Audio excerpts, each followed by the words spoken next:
Imagine a road so long it stretched from the golden palaces of China to the markets of the Roman Empire. A road where spices, silk, stories, and secrets crossed mountains, deserts, and cultures.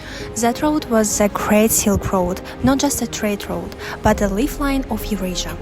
As historian Peter Frankopan wrote, the Silk Roads were the world's central nervous system.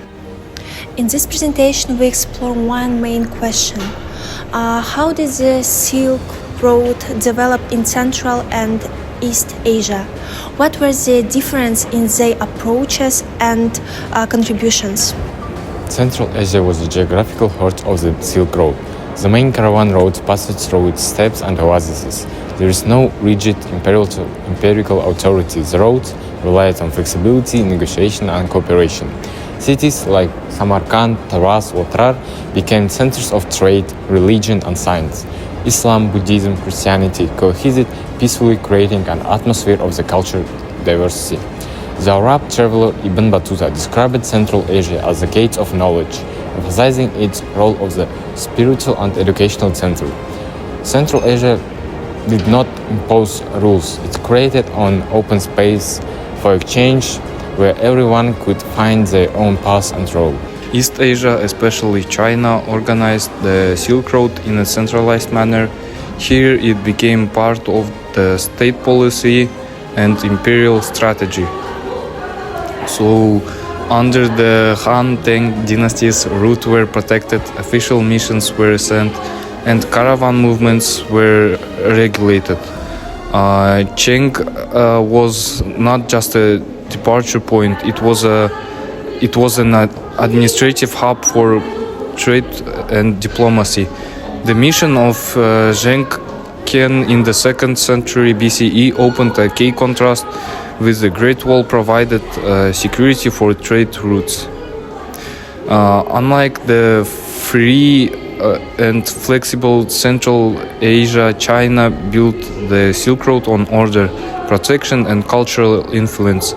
It exported not only the goods but also ideas of Buddhism, writing, porcelain, and art spread across the Eurasia from here.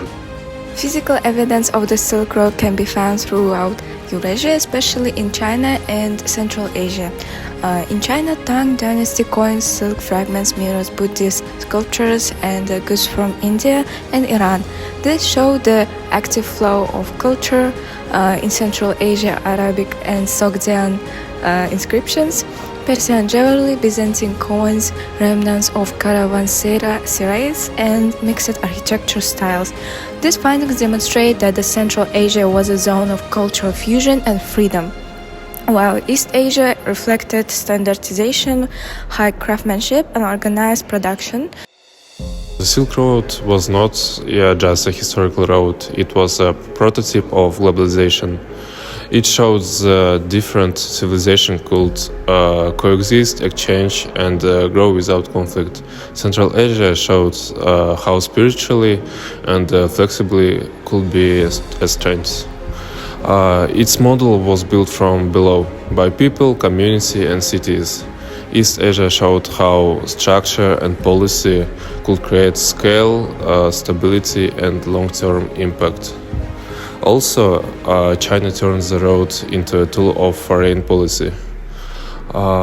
Comparing the two, we see that one model didn't exclude the other. They complemented each other, forming a durable and connected system where freedom and order worked hand in hand. So what really made the Silk Road thrive, you may ask? It wasn't just silk of spices, it was the balance between two very different worlds. On one side, Central Asia, the wild heart of the steppe, where merchants, mystics, and scholars wove a web of connections with no central command. Trade here moved like water, finding its own path, adapting to obstacles. Cities like Samarkand and Taraz were a crossroads of culture, where mosques stood next to monasteries, and Sogdian, Persian, and Arabic voices mingled in the bazaar. It was freedom in motion, a decentralized dance of cooperation and coexistence. On the other side, East Asia, especially China, took a different approach. The Silk Road there was not just a trail, it was an imperial project. Roads were mapped, Soldiers stood guard, and caravans traveled under the watchful eye of the state. The Han and Tang dynasties turned trade into policy, diplomacy into strategy. China exported more than goods, it shared philosophy, poetry, and porcelain. It was order with allegiance, civilization on the grand stage. Two models, two visions, one spontaneous, one strategic, but instead of clashing, they complemented each other.